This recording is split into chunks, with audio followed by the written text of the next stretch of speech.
महाराष्ट्र के उप मुख्यमंत्री अजित पवार ने राष्ट्रवादी कांग्रेस पार्टी के वरिष्ठ नेता प्रफुल्ल पटेल ने शुक्रवार को नई दिल्ली में गृह मंत्री अमित शाह से मुलाकात की। यह बैठक मराठा समुदाय की ओर से आरक्षण की मांग को लेकर महाराष्ट्र में जारी राजनीतिक संकट और एनसीपी पर दावे को लेकर निर्वाचन आयोग के सामने सुनवाई के बीच हुई। एनसीपी के कार्यकारिणी अध्यक्ष पटेल ने एक्स पर लिखा, दिल्ली में माननीय गृह मंत्री अमित शाह जी के साथ एक सार्थक बैठक हुई और दिवाली की हार्दिक शुभकामनाएं दी। शिष्टाचार भेंट करने और त्योहार की खुशियां साझा करने के अवसर के लिए आभारी हूं। अमित शाह के साथ हुई बैठक में अजित पवार के साथ प्रफुल्ल पटेल और लोकसभा सदस्य सुनील तटकरे भी थे।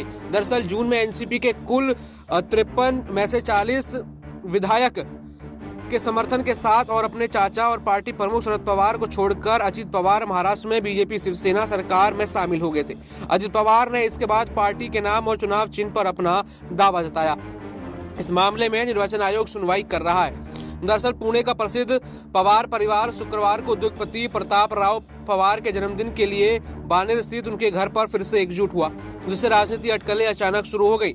प्रताप राव पवार राष्ट्रवादी कांग्रेस के अध्यक्ष शरद पवार के छोटे भाई हैं, जो अपनी बेटी और एनसीपी की कार्यकारिणी अध्यक्ष सुप्रिया सुले के साथ उन्हें बधाई देने के लिए वहां मौजूद थे। परिवार के पुनर्मिलन से एनसीपी से अलग हुए प्रमुख और महाराष्ट्र के उप मुख्यमंत्री अजित पवार और परिवार के अन्य सदस्य भी मौजूद थे।